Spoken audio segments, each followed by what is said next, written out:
The Royal Swedish Academy of Sciences has today decided to award the 2018 Nobel Prize in Physics with one half to Arthur Ashkin for the optical tweezers and their application to biological systems.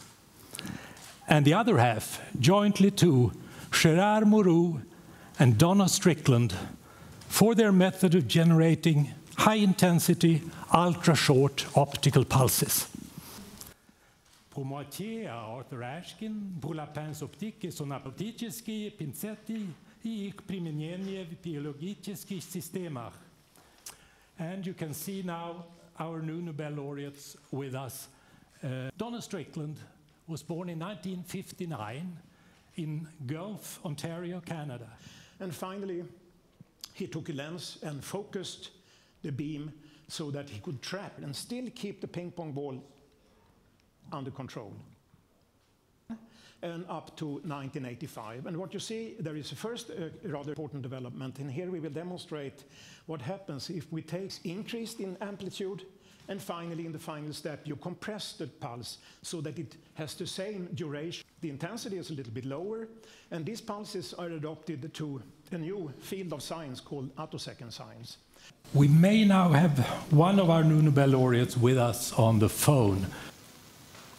Well, first of all, you have to think it's crazy. So that was my first thought, and you do always wonder if it's real. As far as sharing it with Gerard, of course, he was my supervisor and mentor, and he has taken CPA to great heights, so he definitely deserves this award. And I'm so happy that Art Ashkin also won. I think that, you know, he made so many discoveries early on that other people have done great things with, that it's fantastic that he is finally recognized.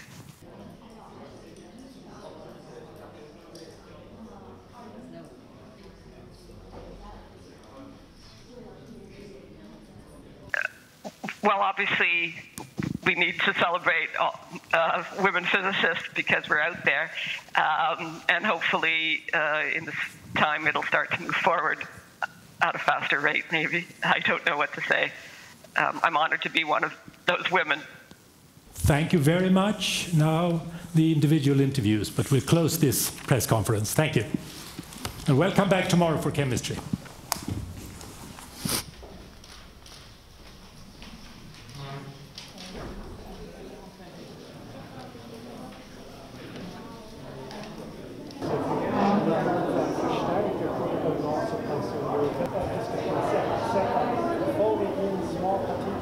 The first part of the prize to the optical tweezers has been extremely important for measuring small forces on individual molecules, small objects, and this has been very interesting in biology to understand how things like muscle tissue works, what are the molecular motors behind the muscle tissue. In the second prize, it's reaching these extreme high-intensity fields, which can then rapidly accelerate electrons inside the atom. We can start to discover, we can create very short pulses and start to understand the dynamics of electrons inside the atom, and that's having a big effect on chemistry and understanding matter in extreme conditions.